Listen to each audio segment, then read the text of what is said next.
జనసేన శాసనసభ్యులందరితో కూర్చొని మొత్తం అన్ని పర్యవేక్షించాం, చూసాం. లోపల చూస్తే అంటే ప్రాబ్లం ఏముందంటే కొత్త అది చాలా 454 కోట్లు పెట్టి కట్టారు. 69 ఎకరాలలో 7 బ్లాకులలో 7 బ్లాక్స్ 7 బ్లాక్స్ నిర్మాణానికి వాళ్ళు చేశారు. అది కూడా ఏం చేశారంటే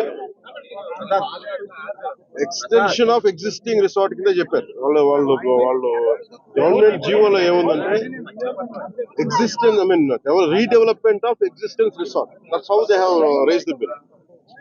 దాంట్లో 2 బ్లాకులే పెట్టారు. ఫస్ట్ వాళ్ళు పెట్టింది ఏంటంటే 7 బ్లాక్స్ లో బడ్జెట్ ఒకదానికి 90 పైన, ఇంకో దానికి 70 పైన, 2 ఫేజెస్ లో ఇంతే. వాళ్ళు స్టార్ట్ చేసినప్పుడు 164 కోట్ల రూపాయలు, 164 కోట్ల రూపాయలతోటి 7 బ్లాక్స్ కట్టేటప్పటికి అది ఆ 7 బ్లాక్స్ గా పూర్తి చేయాలి. 4 బ్లాకులకి అంటే మనం చూస్తే 4 బ్లాక్ అంటే బిల్డింగ్ కాదు, residential block is 1, CMO office is 1. ఇవన్నీ కూర్చొని అలాగా వాళ్ళు 7 బ్లాకులు ప్లాన్ చేసుకుంటే 4 బ్లాకులే కట్టారు. 7 బ్లాకులకి వాళ్ళు ప్లాన్ చేసినప్పుడు 92 కోట్లు ఫస్ట్ ఫేజ్, రెండో ఫేజ్ 53 కోట్లు. సో రెండు కొంచెం అటు ఇటుగా పెడితే 160 కోట్ల పై చిలుకు వాళ్ళ ఒరిజినల్ ప్లాన్. అది ఏదైనా సరే ఇంకో చోట పైకి వెళ్ళిందంటే ఒక 2 అవుతుంది. కానీ ఇది 454 కోట్లు అయింది. Not even for the entire 7 blocks, it is only 4 blocks. 4 బ్లాకులకే 454 కోట్లు అయింది. ఒరిజినల్ ప్లాన్ 92 కోట్లు ఫస్ట్ ఫేజ్, సెకండ్ ఫేజ్. దీనికి లోపలికి వెళ్ళి చూసి నేను వచ్చినప్పటి నుంచి కూడా మమ్మల్ని గత కాలం రానివ్వలేదు. ఇప్పుడు ఏమైపోయింది, ఒక డ్యామేజ్ జరిగిపోయింది. ఋషికొండ ఒకప్పుడు ఇక్కడ రిసార్ట్స్ ఉన్నప్పుడు టూరిజం మన శాఖకి ఆదాయం 7 కోట్లు ఉంది.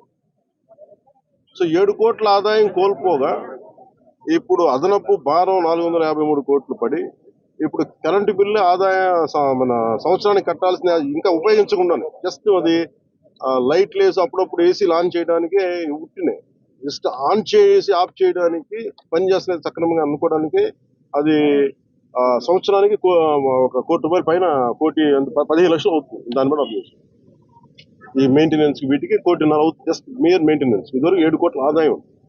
ఇప్పుడు మేము అన్ని చూసిన తర్వాత లోపల వెళ్ళి పర్యవేక్షిస్తే ఇప్పుడు దాకా వాళ్ళు డ్యామేజ్ చేశారు. ఈ టాయిలెట్స్ ఎన్ని కోట్లు, టబ్బు ఇవన్నీ ఇంకా అయిపోయినాయి, ప్రజల్లోకి వెళ్ళిపోయినాయి. ఇప్పుడు మా కుటుంబ ప్రభుత్వం నుంచి మేము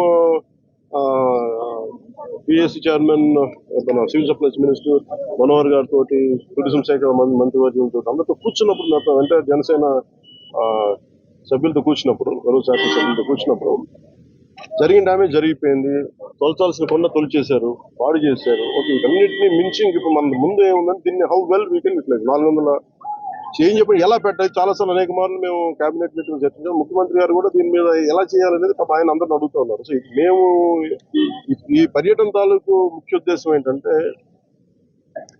ఈ పర్యటన ద్వారా ఫస్ట్ మేము అసలు ఏం చేయాలనేది మాకు ఇది ఇండివిజువల్ కుటుంబ ప్రభుత్వం కాబట్టి జనసేన పార్టీ తరఫు నుంచి వాట్ ఈస్ అవర్ అనేది అంటే వాట్ ఈస్ అవర్ వ్యూ అనడానికి మనం ఇక్కడి నుంచి మంగళగిరిలో కూర్చోనో లేదంటే ఇంకా ఊళ్ళో కూర్చొని చేయడం, ప్రత్యక్షంగా ఒకసారి ఫీల్డ్ విజిట్ చేసి వచ్చే పరిష్కారం వేరుంటుంది.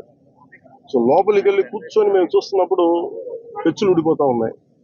ఆ సీఎంఓ ఆఫీస్ బ్లాక్ లో ఆల్మోస్ట్ వాళ్ళు ఎవరు పేషీలో కూర్చునే ఆ పైకప్ పడిపోయింది, నీళ్లు లీక్ అవుతున్నాయి. ఇది 2 చేయాలి. ఒకటి, బిల్డింగ్స్ అన్ని సేఫ్టీ ఆడిట్ జరగాలి, అదొక చర్చించాం. 2, అసలు దీని ఎట్లాగా సేఫ్టీ ఆడిట్ జరిగిన వెంటనే ఎట్లా దీని ఆదాయ మార్గాలు పెంచాలి. మీరు ఎవరైనా సరే వ్యాపారం చేద్దాం అనుకున్న వాళ్ళు కూడా ఇలా గత ప్రభుత్వం ఏం చేసింది, అది వాళ్ళ ముఖ్యమంత్రి కార్యాలయం కింద, వాళ్ళ నివాసం కింద, వారి కుటుంబ నివాసం కింద పెట్టారు.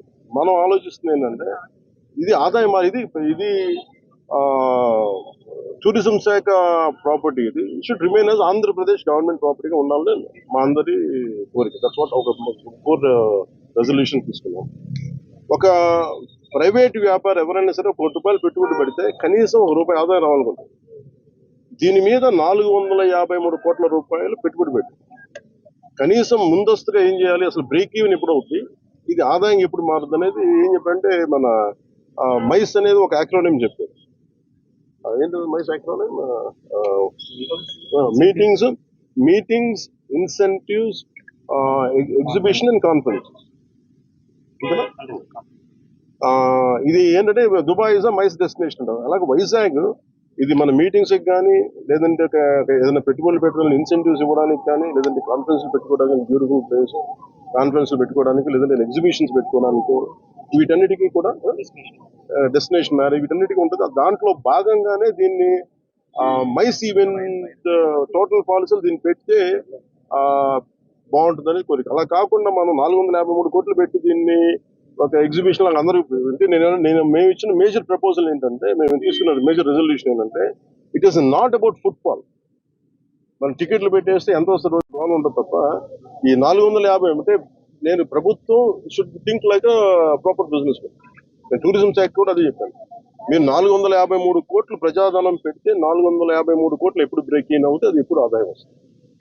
ప్రభుత్వం నుంచి తీయడం కాకుండా అందుకని దీన్ని డెస్టినేషన్ మీటింగ్స్ లేదంటే అన్ని కలిపి ఈవెంట్ చేయాలి. దీని మీద కూర్చోబెట్టి ఇమీడియట్ గా దీన్ని ఈ వింటర్ లోపు దీన్ని ఒక నిర్ణయం తీసుకుని నాకు ఎందుకంటే నాకు ఈ టెండర్స్ ఎలా చేస్తారో నాకు తెలియదు అవగాహన లేదు కాబట్టి దాని మీద అందరూ కూర్చొని చర్చించమని చెప్పారు. ఇది మేము గౌరవ ముఖ్యమంత్రి గారికి దీన్ని మా రెజల్యూషన్ తెలియజేస్తాం. అది ఎందుకంటే వాళ్ళు కూడా మన ముఖ్యమంత్రి గారు కూడా ఏమంటారంటే చాలా సార్లు మీరు ఏదైనా ఒక ప్రపోజల్ తోటి ఒక సలహాతో రండి మేము తీసుకెళ్తాం. ఇది అనేక పర్యాలు కేబినెట్ మీటింగ్ చర్చ దాంట్లో భాగంగా మేము ఇక్కడికి వచ్చి కూర్చొని ఇది కుటుంబ ప్రభుత్వం జనసేన ప్రపోజల్ గా దీన్ని ఎలా చూస్తున్నాం అనేది వారికి తెలియజేస్తాం. అలాగే మనోహర్ గారు మన సూచన ఏంటంటే దుర్గేష్ గారు కూడా వెంటనే మాట్లాడుతుండగా ముందు వెంటనే దీన్ని మెయింటెనెన్స్ చేయించింది. ఎందుకంటే దుమ్ము పట్టేస్తున్నాయి, ఒక ఆల్మోస్ట్ ఒక 1/4 ఇంచు దుమ్ము ఉంది. సో వెంటనే క్లీన్ చేయించిన ఎవరు పడితే వాళ్ళు వెళ్ళిపోతా ఉన్నారు. అందుకని దీన్ని ప్రొటెక్ట్ చేయడం దీన్ని కేర్ తీసుకోవడం. థ్యాంక్స్.